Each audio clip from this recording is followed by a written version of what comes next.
पहले तो मैं आपको इस ईश्वरीय विश्वविद्यालय के प्रांगण में यहाँ पर जो सब लोग बैठे हुए हैं सभी को तहे दिल से सादर वंदन और अभिनंदन करती हूँ। ओम शांति, ओम शांति, ओम शांति।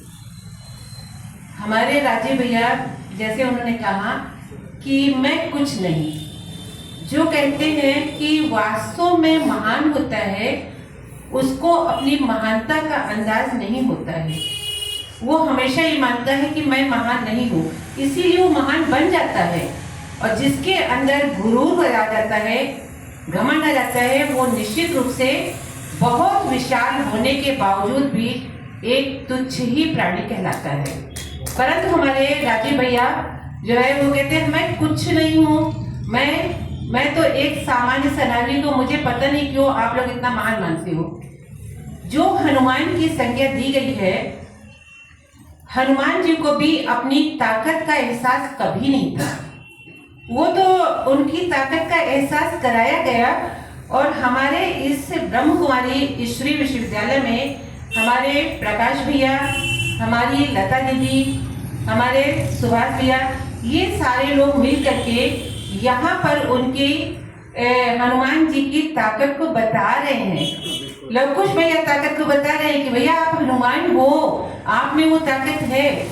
यहाँ पर जो है तो हमारे जो डिप्टी सीएम है माननीय राजेंद्र शुक्ल जी जो काम कर रहे हैं, वास्तव में रीवा का बहुत ज्यादा विकास उन्होंने किया है।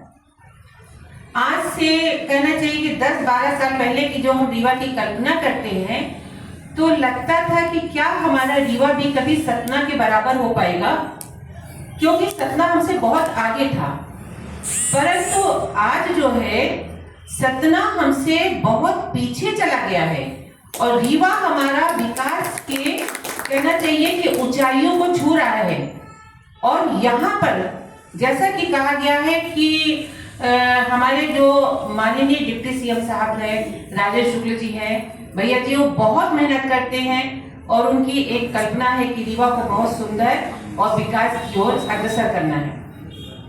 परंतु जब तक उनकी सेना उनका साथ नहीं देगी तब तक एक नेता, एक लीडर कभी भी विकास की उस गति को प्राप्त नहीं कर सकता है। और हम निश्चित मानते हैं कि हमारे राजीव भैया, हम तो 4-5 साल पहले मिले थे, जब हम टीकर में ट्रांसफर होकर के आए थे तब मेरी मुलाकात हुई थी। और उतने ही मुस्कुरा करके वो हर चीज को करते हैं। उनके सामने मैंने जो भी चीजें रखी बड़े सहजता से कि हाँ ये काम हो जाएगा, मतलब ना तो करना ही नहीं है, ये काम आपका होगा।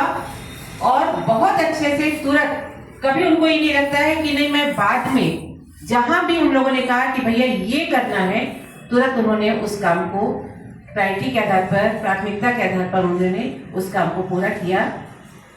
और अपने राजीव भैया को मैं दिल की गहराइयों से जन्मदिन की बहुत बहुत शुभकामनाएं देती हूँ।